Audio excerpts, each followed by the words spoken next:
Bahkan untuk kemacetan, Jakarta sekarang bukan lagi negara atau kota termacet di. Oh iya? Jadi berkali-kali saya mengatakan sebagai gubernur saya akan menyelesaikan persoalan-persoalan gubernur yang dulu yang tidak terselesaikan. Berarti tugas Bapak PR yang benar-benar Bapak pengen selesaikan di kepemimpinan Bapak untuk Jakarta itu berarti apa, Pak? Ya semua permasalahan nggak boleh hanya satu aja. Apa aja, Pak? Nggak boleh. Dijabarin boleh nggak, Pak? Soal APBD tahun 2026. Ya, kemarin. Kemarin ya, Pak. Ya. Artinya tidak mengurangi sepeser pun untuk yang bansos, betul gitu ya, Pak? Betul, yang bansos nggak ada. Termasuk kemarin yang menjadi catatan dari teman-teman anggota DPRD, subsidi pangan 300 miliar tidak kita kurangi sama sekali. Tahun 2026, saya kan mencanangkan bahwa salah satu contoh yang konkret ya, Jakarta untuk urusan air bersih di tahun 2029 harus 100%. Jadi apa yang diputuskan oleh Bapak Presiden mengenai tanggul raksasa atau giant seawall itu sudah sangat tepat dan pemerintah Jakarta menyambut baik itu. Makanya kebetulan saya kan bukan orang yang gampang baper ya. Kalau dikritik, dikasih masukan nggak apa-apa dan itu saya gunakan untuk memperbaiki. Karena saya merasa bersyukur kalau dikritik. Berarti diperhatikan? Iya, problem di Jakarta itu gini rasio. Perbandingan orang miskin dan orang kayanya memang mengalami kenaikan. Dan itulah yang menjadi tugas siapapun orang yang sekarang ini di Jakarta, terutama saya pribadi, maka itu menjadi konsentrasi saya untuk mengurangi gini rasio. Saya akan menjadi gubernur buat semua agama dan semua golongan. Dan itu saya buktikan.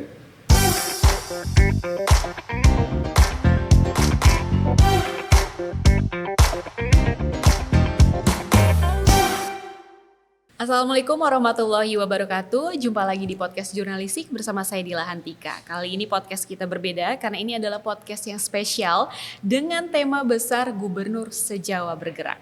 Kali ini sudah bersama saya Gubernur DKI Jakarta, Bapak Pramono Anung Wibowo. Bapak, apa kabar? Apa kabar? Baik, alhamdulillah. Alhamdulillah, kabar baik ya Pak. Wah, ini kayaknya Bapak lagi sibuk-sibuknya ini ya. Pak, saya langsung tanya aja nih sama Bapak, kita kan sudah mau sebentar lagi akan mengakhiri tahun 2025. Sejauh ini menurut Bapak, Jakarta ini kondisinya sudah seperti apa di atas kepemimpinan Bapak dari awal tahun lah kita hitungnya, sampai menjelang pergantian tahun? Jadi sekarang semuanya ini kan ada ukurannya. Dan ukuran yang paling utama itu kan suara publik, suara masyarakat. Dan kebetulan baru beberapa hari ini ada beberapa survei yang keluar. Dan juga ada lembaga kredibel internasional yang selalu mengukur tentang kota global. Kebetulan Jakarta ini kan sekarang tetap menjadi ibu kota sekaligus menjadi kota global dan pusat perekonomian nasional. Ada lembaga namanya KERNI, ini kredibel banget internasional mengukur tentang indeks kota global. Tahun lalu Jakarta nomor 74, alhamdulillah sekarang menjadi nomor 71. Dan ini yang memang kemudian saya canangkan mudah-mudahan di akhir masa jabatan saya, Jakarta bisa top 50 dunia. Amin. Dan kalau itu bisa dilakukan, maka betul-betul secara signifikan Jakarta menjadi kota besar yang infrastrukturnya sudah baik, membuat masyarakatnya aman, nyaman, dan sebagainya. Tapi ada ukuran-ukuran lain yang selama ini dilakukan oleh lembaga-lembaga survei. Ada survei yang dilakukan oleh Time Out, meletakkan Jakarta sekarang ini menjadi kota nomor 17 dengan infrastruktur terbaik di dunia. Wow. Dan di ASEAN Jakarta hanya kalah dengan Singapura. Demikian juga untuk persoalan-persoalan klasik, apakah itu yang menyangkut banjir, kemudian kemacetan, polusi. Bahkan untuk kemacetan Jakarta sekarang bukan lagi negara atau kota termacet di. Oh iya? Jakarta di Indonesia. Jakarta sekarang nomor 5. Karena sudah semakin padat penduduknya, jadi macetnya udah di semua kota-kota besar gitu Pak? Bukan, karena transportasinya kita perbaiki. Dulu enggak ada yang namanya Trans Jabodetabek. Sekarang di era kepemimpinan saya baru 2 bulan saya membuka rute-rute baru. Ada 8 rute baru. Di antaranya adalah Alam Sutra Blok M, Pik 2 Blok M, Bogor Blok M, kemudian dari Bekasi ke Duku Atas, Bekasi ke Cawang, dan sebagainya. Dan ini secara signifikan memang mengurangi kemacetan. Walaupun Jakarta masih macet, terutama kalau kemudian ada peristiwa atau galian sebagainya seperti yang terjadi di TB Simatupang. Tapi alhamdulillah ketika TB Simatupang itu saya turun ke lapangan, kemudian saya memutuskan memperbolehkan orang masuk ke dalam jalan tol kemudian baru keluar. Dan itu secara signifikan mengurangi kemudian galiannya kan sekarang udah tertutup dan TBC Matupang udah nggak horor lagi. Iya kan tagline-nya kalau yang bekerja melewati TBC Matupang, wah itu horor banget gitu ya Pak ya. Horor, kata horor itu saya yang memunculkan pertama kali. Bapak sendiri yang memunculkan, Bapak sendiri yang menghilangkan gitu ya Pak ya. Tadi menarik Pak, Bapak bilang Jakarta ini sudah menjadi kota global. Karena yang kita tahu juga ya Pak ya, dengan adanya IKN, Jakarta ini berubah dari yang tadinya DKI nantinya akan jadi DKJ. Nah itu seperti apa? Belum diterapkan. Nah nantinya kan akan menuju ke sana. Ya, sebenarnya saya sudah mempersiapkan kapanpun kemudian pemerintah pusat memutuskan ibu kota sepenuhnya pindah. Ya. Walaupun Presiden sudah menandatangani Perpres, tetapi di dalam Perpres itu juga belum sepenuhnya IKN itu sebagai ibu kota negara, tapi masih disebut sebagai ibu kota politik. Maka dengan demikian ini menjadi tantangan tersendiri bagi Jakarta. Dan untuk itu sekaligus ini menjadi peluang. Kalau kemudian memang ibu kotanya pindah, saya yakin Jakarta akan lebih semarak karena belajar dari pengalaman kota-kota besar dunia yang pernah menjadi ibu kota kemudian tidak, tetapi infrastrukturnya masih di sana. Seperti contohnya lah antara New York sama Washington. Sekarang ya New York tetap menjadi kota nomor 1 dunia dengan aktivitas yang beraneka ragam. Saya juga membayangkan Jakarta kalau tidak menjadi ibu kota negara akan menjadi ibu kota ASEAN. Karena kan ASEAN, gedung utama ASEAN ada di Jakarta. Dan itulah yang kemudian nanti akan kami kembangkan. Maka kenapa kemudian mulai dari sekarang yang namanya daerah Blok M saya akan segera perbaiki dan bangun untuk menjadi TOD-nya berandanya ASEAN. Iya sih, makin kesini Blok M itu udah mulai ya modern ya Pak ya. Banyak anak-anak muda sekarang beralih mainnya nongkrongnya sana. Ke Blok M. Makanya macetnya di sana Pak. Tapi sebentar lagi kalau kemudian MRT-nya ini sampai dengan Monas di tahun 2027, sampai dengan Kota Tua di tahun 2029, maka saya yakin hub-nya Jakarta atau tempat untuk TOD-nya Jakarta, tempat anak muda bermain akan semakin banyak. Apalagi kalau Kota Tua yang sebentar lagi akan segera kita benahi. Oh, direvitalisasi ya Pak ya. Ini menarik Pak, banyak sekali dari obrolan Bapak yang masih bisa kita kembangkan. Salah satunya yang soal infrastruktur.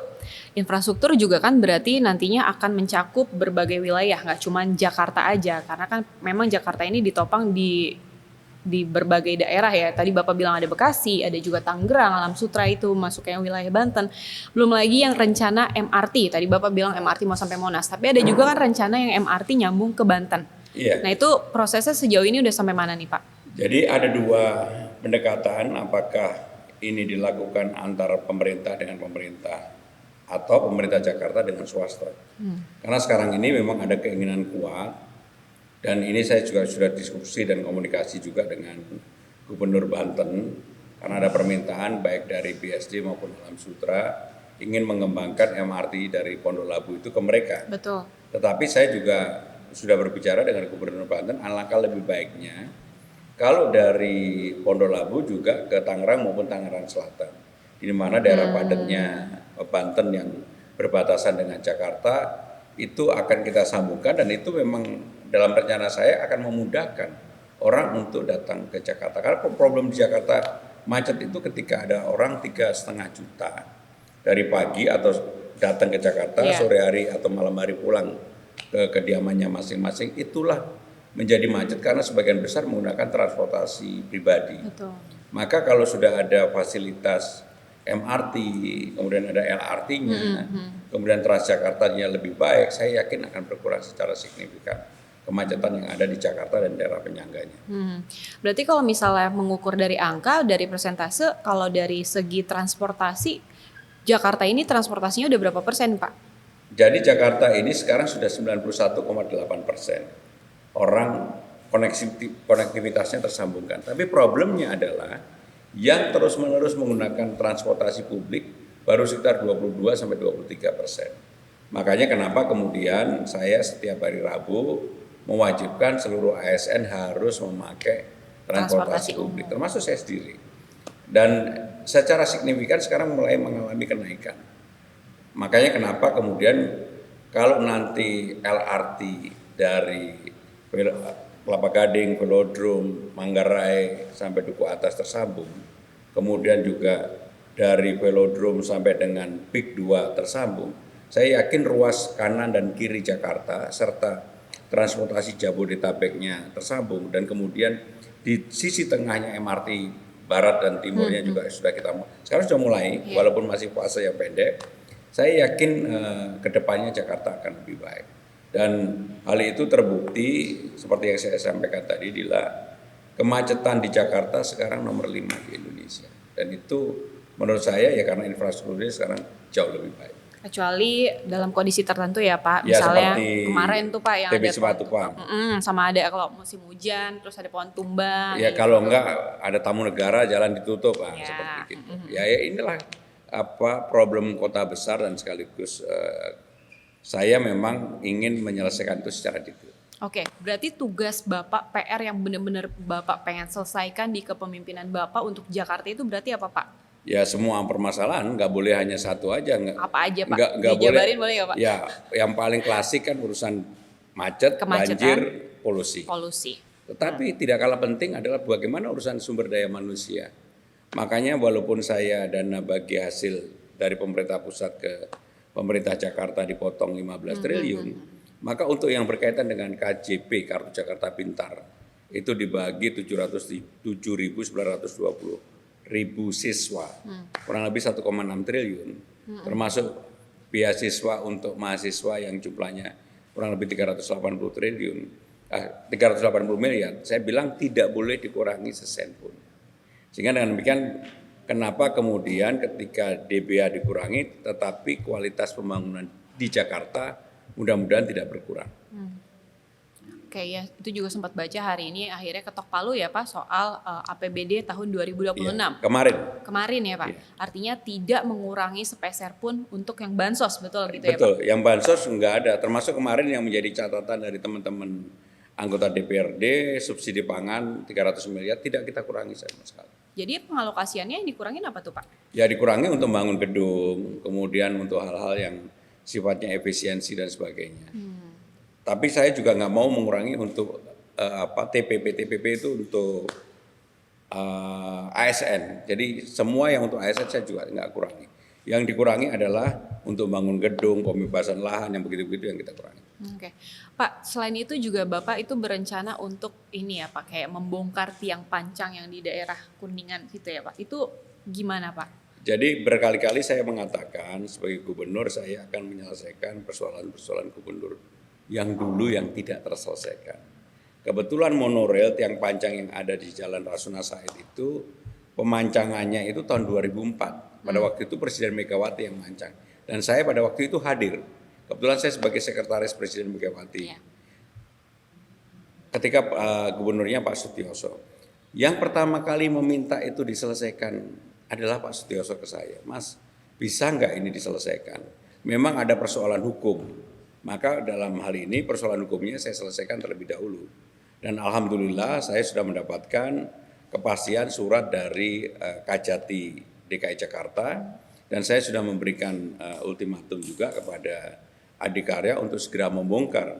Kami memberikan waktu 1 bulan. 1 bulan? Kalau mereka tidak membongkar itu, nanti kami yang akan membongkar. Sekaligus kami akan membersihkan, sekaligus kami akan memperbaiki tiang-tiang itu untuk jalan sebagian, ada juga untuk pedestrian. Iya, kalau 1 bulan berarti deadline-nya awal tahun depan ya Pak? Atau Januari kami akan memulai. Januari. Termasuk yang sumber waras. Alhamdulillah juga sudah kami selesaikan. Sumber waras itu tahun 2014. Dan ada juga yang di Pluit flyover yang akhirnya kami selesaikan, termasuk Kampung Bayam. Jadi mungkin memang karena pengalaman panjang saya selama 25 tahun di pemerintah pusat, sehingga ini menjadi modal sosial untuk menyelesaikan persoalan masa lalu yang tidak terselesaikan. Jadi Bapak udah tahu ceritanya gitu ya Pak ya.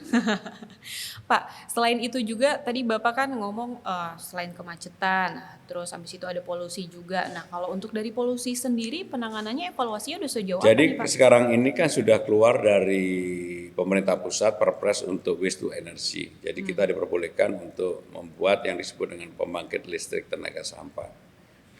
kami sudah duduk bersama-sama dengan Danantara dan Bapak Presiden juga sudah mengizinkan untuk di Jakarta untuk dibangun 4 pembangkit listrik tenaga sampah. Kalau pembangkit listrik tenaga sampah ini bisa dibangun, maka dalam waktu 15 bulan mudah-mudahan akan ada 2 atau 3 pembangkit listrik tenaga sampah yang rata-rata feedernya, sampahnya setiap hari kurang lebih 3.000 ton, maka itu ekuivalen dengan 35 megawatt. Jadi kalau kita punya 4 ya lebih dari 150 megawatt dan itu akan sangat berguna bagi Jakarta. Kegunaan yang utama tentunya mengurangi sampah. Iya. Yang kedua adalah sebagai substitusi green energy. Dan yang paling penting adalah Jakarta ini setiap hari sampah hariannya itu 7.800 average setiap hari. Tetapi kita punya stok di Bantar Gebang kurang lebih 55 juta. Jadi untuk yang average satu hari 7.800 ditambah Bantar Gebang, maka 30 tahun juga baru selesai. Dan itulah yang kemudian dulu sampah menjadi problem, sekarang sampah menjadi harta karun.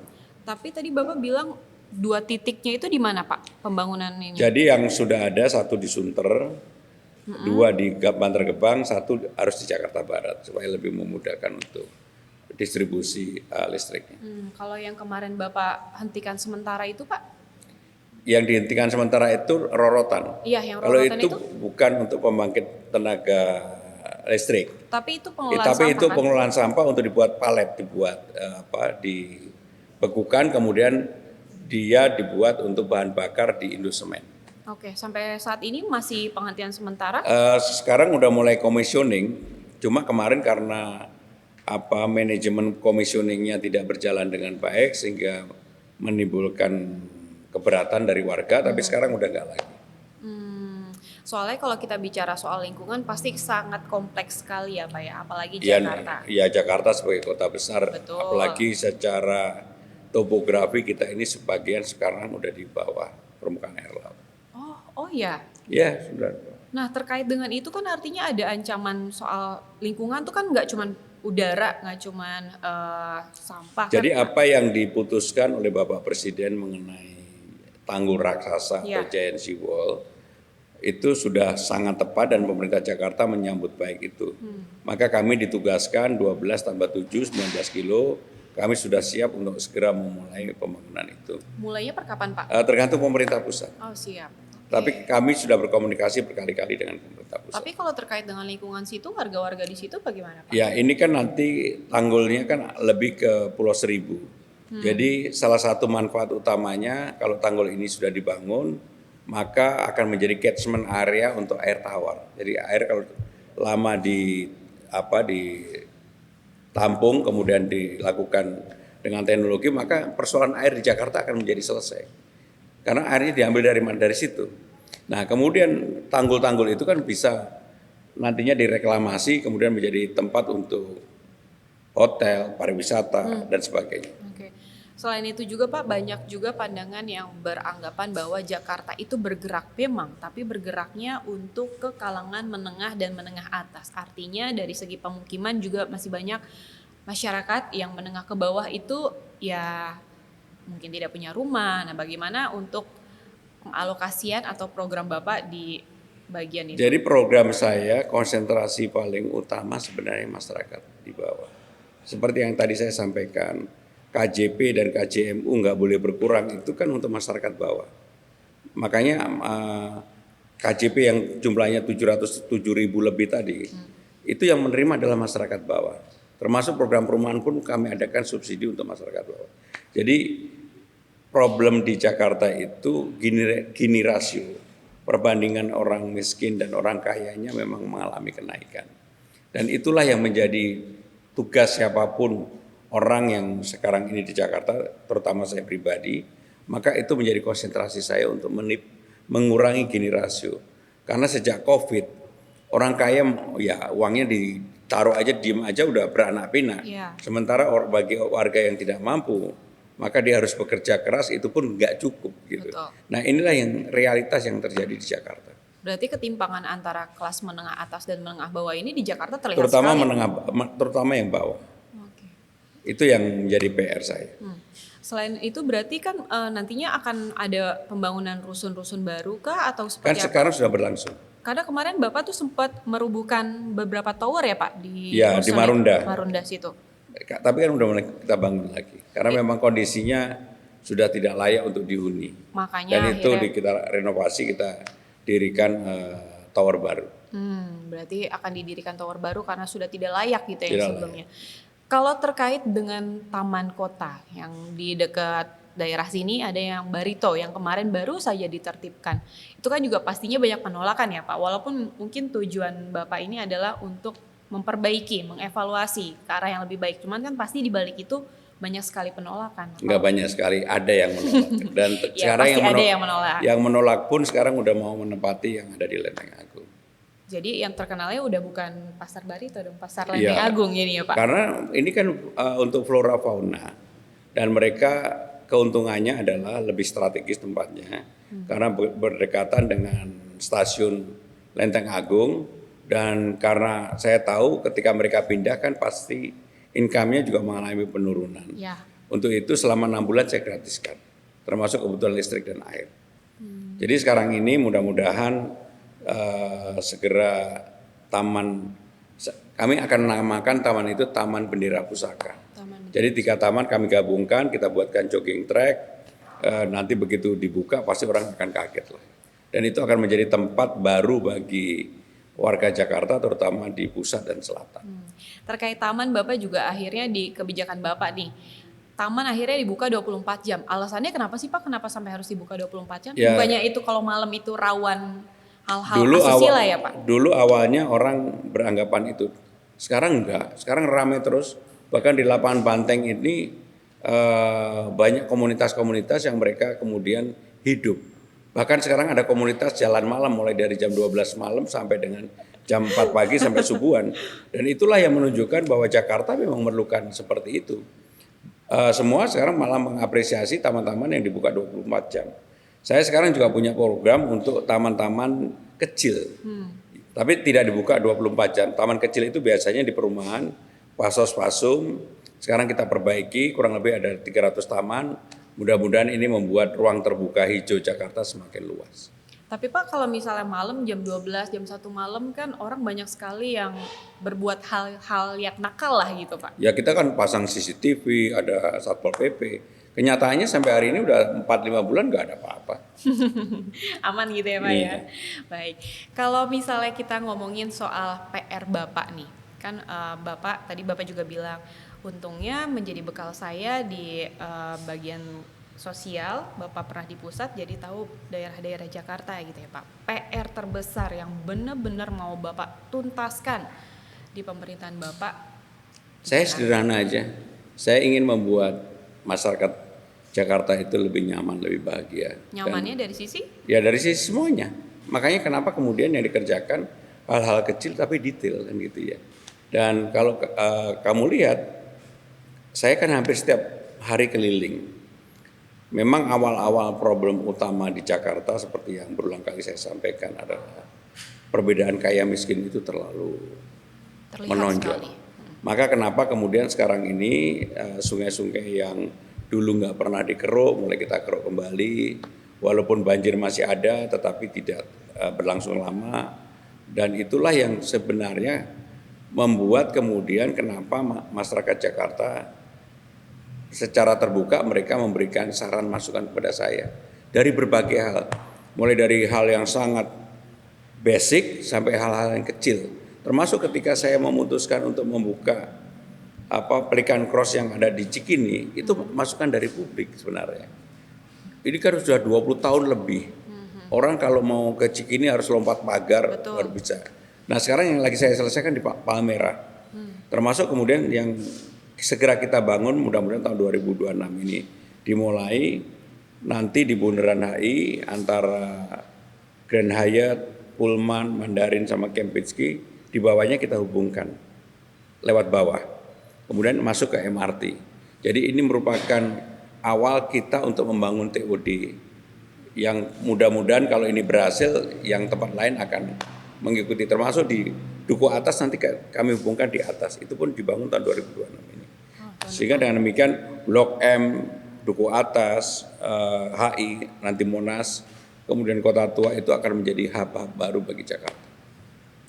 Harapannya gitu ya Pak ya, semoga ya Pak ya. Kalau saya bicara kemacetan, banjir, polusi, dari ketiga ini yang benar-benar concern menurut Bapak kayaknya agak kompleks untuk diubah. Tiga-tiganya. Dari segi tingkatan? Tiga-tiganya. Setara semua itu kompleks sekali dan ya harus Pak. diselesaikan, nggak bisa hanya menyelesaikan satu aja. Tapi Jakarta itu memang sangat kompleks kalau kita bicara itu Pak. Ya kalau udah mau jadi gubernur Jakarta, maka yang persoalan kompleks itulah yang harus diselesaikan. Jadi itu tiga-tiganya ya Pak? Harus tiga-tiganya. Nggak bisa hanya urusan banjir. Makanya kebetulan saya kan bukan orang yang gampang baper ya. Kalau dikritik, dikasih masukan nggak apa-apa, dan itu saya gunakan untuk memperbaiki. Karena saya merasa bersyukur kalau dikritik. Berarti diperhatikan? Iya, termasuk sekarang ini kritik yang paling keras kamu pasti nggak nyangka ke saya apa? Apa Pak? Urusan JIS, kenapa Persija nggak bisa main di JIS? Kenapa mainnya harus di Solo gitu? Nah ini pertanyaan teman-teman juga yang ada di sini, kenapa Ya, seperti itu Pak? Begini, memang ada persoalan di JIS sendiri. Rumputnya itu karena memang sinar mataharinya nggak cukup. Begitu konser selesai kemarin, harusnya 2 minggu selesai. Ini udah 2 minggu belum selesai rumputnya. Kalau dipakai main malah akan habis. Makanya saya bilang ini yang terakhir, minggu depan harus bisa main di JIS. Gitu.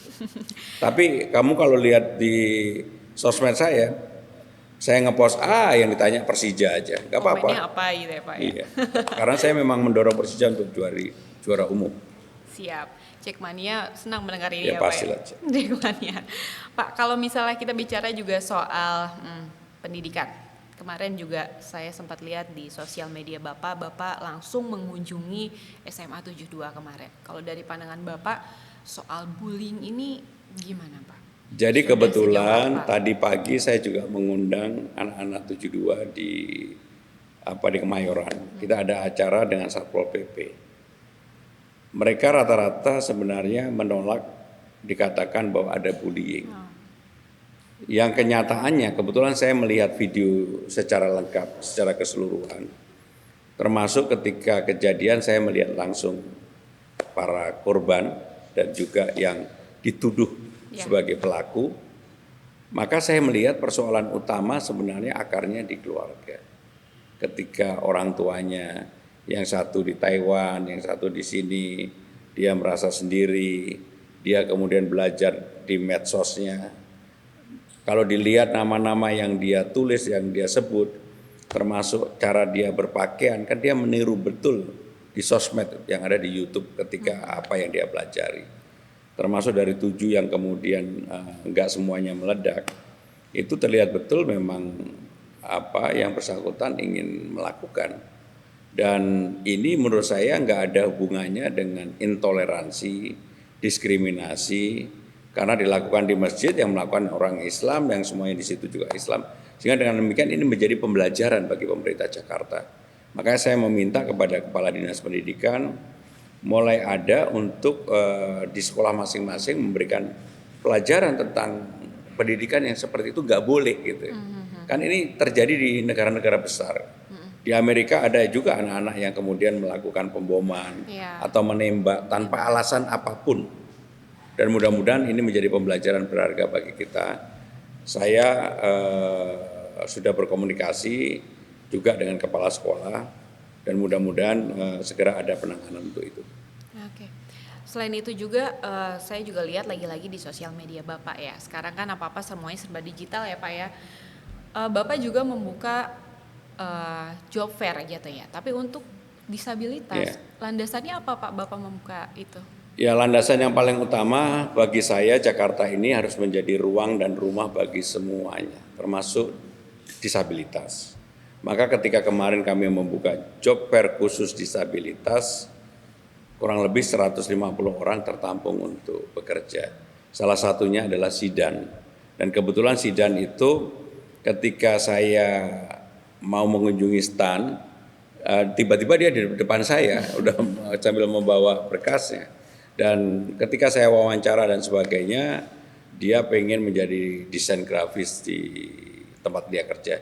Dan alhamdulillah sekarang Zidan udah kerja di Transjakarta. Kemarin kebetulan saya ke Transjakarta, saya ketemu Zidan. Saya bilang sama Zidan, Zidan kamu beruntung, kamu semangat, jangan sia-siakan kesempatan yang baik bagimu. Betul. Dan mudah-mudahan ini juga menjadi contoh bagi siapapun, terutama bagi teman-teman disabilitas, bahwa kalau mereka mau pasti bisa. Karena pemerintah Jakarta sendiri sudah punya program, semua kantor-kantor yang ada di Jakarta, termasuk kantor di sini, ada kafe namanya Difabis. Itu adalah kafe untuk disabilitas. Dan kami sudah membuka, termasuk di Duku Atas, di Blok M, semua yang bekerja adalah disabilitas. Menjadi wadah berarti ya Pak? Ya, menjadi wadah. Betul. Dan kopinya enak banget, rotinya juga enak, dan mereka yang buat. Oh, nanti kita coba. Di sini ada di belakang. Nanti kita coba. Pak, kalau misalnya bicara soal itu kan rata-rata ya Pak ya, berarti orang Tangerang, orang Bekasi, ya orang dari mana rantau kemana-mana itu kan pasti mereka berpikirnya mau nyari tempat kerja di Jakarta.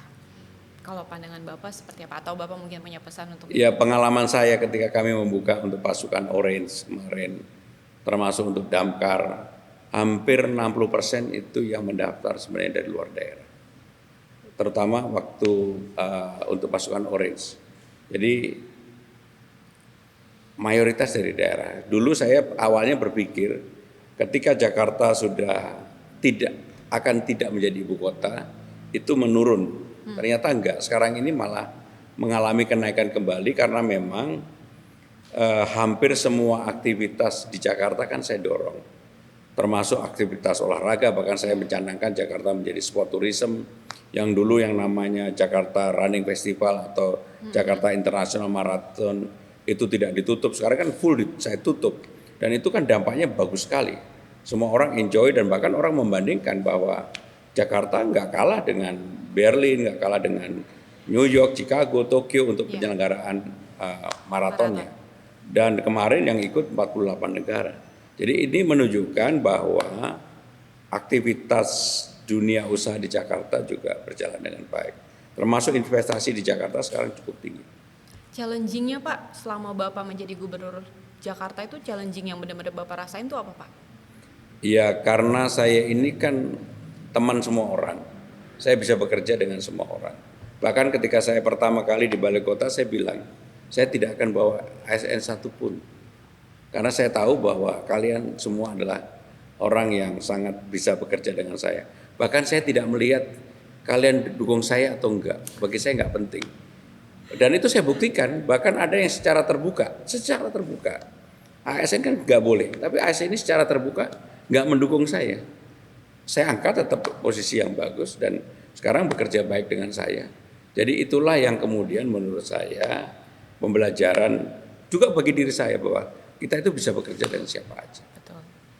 Gak usah flashback, oh nggak milih saya nggak kerja kan gitu ya Pak. Yang penting tujuannya yang terbaik untuk Jakarta. Termasuk ASN di Balai Kota saya nggak bawa satupun. Yang penting mau bekerja dengan dan benar. saya bekerja dengan mereka semuanya. Putusan saya buat dengan mereka, bukan dengan tim-tim kecil, enggak, semua dengan mereka. Pak, di 2026 hal apa yang benar-benar pengen Bapak rubah dan benar-benar terlihat? Ya semuanya akan saya rubah untuk kebaikan. Salah satunya? Salah satunya pasti yang 3 yang klasik tadi.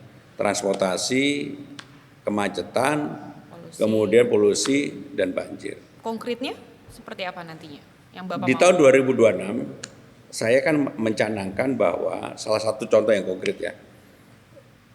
Jakarta untuk urusan air bersih di tahun 2029 harus 100%. Maka sekarang ini sudah 76% tercover. Saya minta di tahun depan sudah 85%. Dan kalau itu bisa dilakukan 85%, maka di tahun 2026 ada 2 yang saya dorong untuk IPO. Yaitu satu Bank Jakarta, yang satu urusan air. Dan kenapa ini dilakukan? Karena saya percaya bahwa pengawasan publik itu akan lebih baik dibandingkan dengan pengawasan yang bersifat perorangan, apalagi hanya gubernur yang ngawasin. Enggak lah, saya nggak mau ngawasin, yang penting publik yang ngawasin. Publik yang melihat sendiri. Iya, dan itu yang saya lakukan termasuk Bank Jakarta. Saya sudah memutuskan akan membangun salah satu gedung di SCBD di samping Polda. Mudah-mudahan itu akan menjadi gedung bank yang dimiliki oleh provinsi yang terbaik. Luar biasa.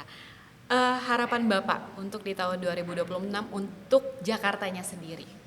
Ya, Jakarta yang paling penting sebagai kota global, rankingnya naik, masyarakatnya enjoy, toleransinya terjaga, karena saya memang selalu mengatakan saya akan menjadi gubernur buat semua agama dan semua golongan. Dan itu saya buktikan. Dulu kalau di Jakarta kan kalau yang mengundang bukan dari kelompok mayoritas, biasanya kan dengan enggak, saya datangin semuanya. Yang mayoritas didatengin, yang minoritas juga didatengin. Karena itulah yang menjadi kekuatan Jakarta sebagai kota multikultur, multi etnik, dan juga dalam sejarah panjang Jakarta ini, kebudayaan Betawi ini kan budaya yang campuran. Benar.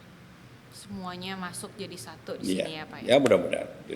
Baik, terima kasih Pak Pramono atas waktunya. Saya terima kasih. Sama-sama. Semoga cita-cita Bapak, harapan Bapak amin. menjadi gubernur semuanya itu tercapai. Amin. Dan ya tadi yang 3 tadi ya Pak, macet, polusi, terus habis. Kan sekarang udah nggak paling macet lagi. Masih Pak? Enggak ya. Nomor 5. Sudah nomor 5 ya. Pokoknya yang 3 tadi itu bisa terselesaikan, dan yang penting sih Bapak selalu sehat, selalu mendengarkan suara rakyat ya Pak. Amin. Dan tidak ada lagi tuh kesenjangan atau gap yang tadi Bapak bilang di Jakarta terlihat sekali kan kesenjangannya. Kita semua mendoakan yang terbaik untuk Bapak dan untuk Jakarta. Terima kasih Dila. Baik, terima kasih kawan. Inilah itu tadi perbincangan kita dengan Gubernur DKI Jakarta Bapak Pramono Anung, dan sampai jumpa di podcast jurnalistik selanjutnya. Saya Dila Hantika pamit undur diri. Wassalamualaikum warahmatullahi wabarakatuh. Waalaikumsalam.